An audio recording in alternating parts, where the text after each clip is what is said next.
Bonjour, je suis Chloé, professeure d'anglais, et aujourd'hui avec ma collègue Améline, professeure d'espagnol, nous avons choisi de faire cette vidéo avec pour objectif de vous montrer que les récompenses peuvent apporter des bienfaits à notre enseignement.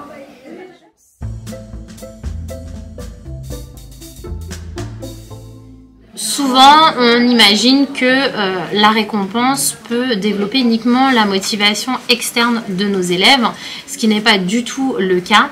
Et on pense, nous, à contrario avec Chloé, que la récompense peut aussi développer la motivation interne de nos élèves, puisqu'ils vont s'auto-challenger, ils vont avoir envie de mettre en valeur leur réussite et donc développer leur propre motivation, tout comme leur redonner parfois confiance en eux.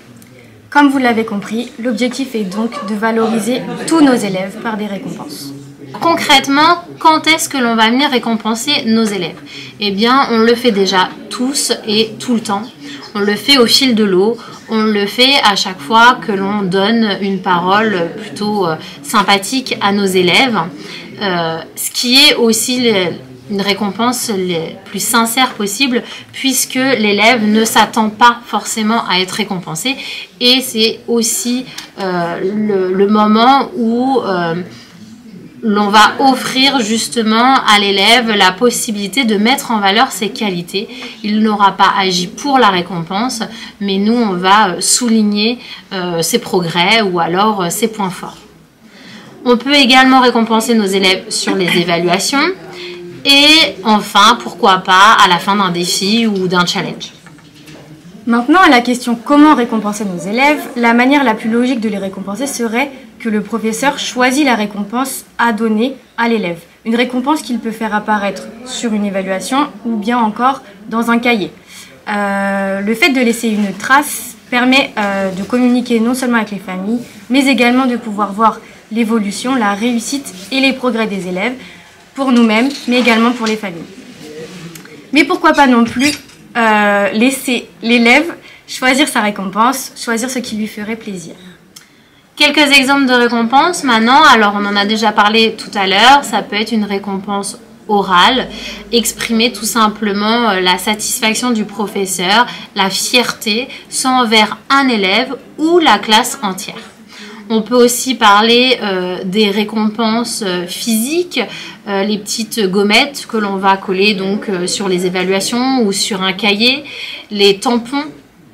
Ça peut également être les récompenses immatérielles, comme laisser la possibilité à un élève de choisir sa place dans la salle, le laisser choisir une musique lors d'une activité, pourquoi pas même le laisser utiliser une anti-sèche lors d'une évaluation.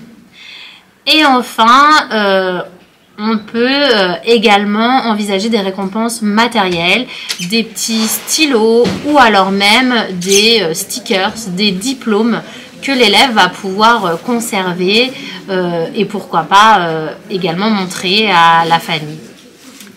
On sait bien que ce dernier type de récompense peut faire polémique, mais malgré cela, nous pensons que les récompenses ont beaucoup de bienfaits pour nos élèves. Malgré le fait que ce ne soit pas forcément naturel pour l'enseignant.